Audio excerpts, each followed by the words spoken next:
এই যে থাইল্যান্ডের মধ্যে মিস ইউনিভার্সাল নাকি যেন একটা অনুষ্ঠান হয়েছে, প্রতি বছর এটা হয়, এটার মধ্যে একটা অ্যাওয়ার্ড দেওয়া।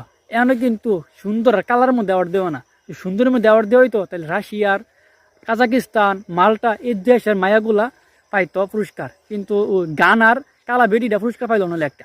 এখানে দেওয়া কিন্তু শুকনা দিয়ে, সেটা তারা যত বেশি শুকনা তার কিন্তু অ্যাওয়ার্ড দেওয়া হয়েছে।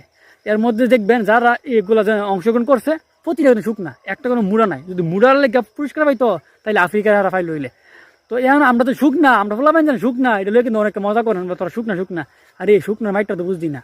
আমরা শুকনারা যে গাছের যত আগামী দূর তারা তোর মতো মুডা দিয়ে পইরার গাছও ভাঙবো, তোর কোমরও ভাঙবো। হাড়ের নিচে একটা বল আমায় গেছে গা, এই বলটা গেছি তোর মতো মুডা অর্ধেকটা গেছিরা, না পারবি ভিতরে আমাইছে, না পারবি বাইরেতে। আমরা তুর দিয়ে গেছি বলটা লয়েছে বাইরে পড়তে পারাম, বুঝছ?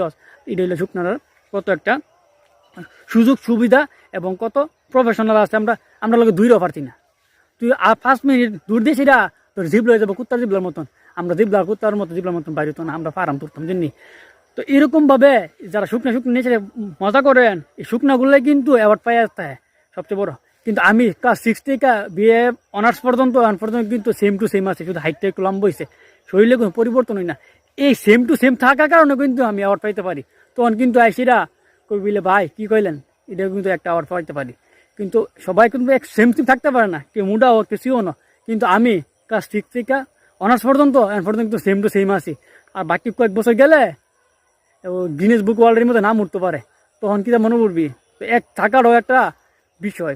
তো শুকনা নিয়ে সেটা তো মজা করিস না, যারা অ্যাওয়ার্ড পাইতে আছে কিন্তু ইদানিং শুকনার কারণে অ্যাওয়ার্ড পাইতে আছে, যে কোনো সময় কিন্তু অ্যাওয়ার্ড পড়তে পারে করে এমনিতে। তো শুকনা চিল্লাওয়ালা করিস না, শুকনারা ওই সব কিছু পারে।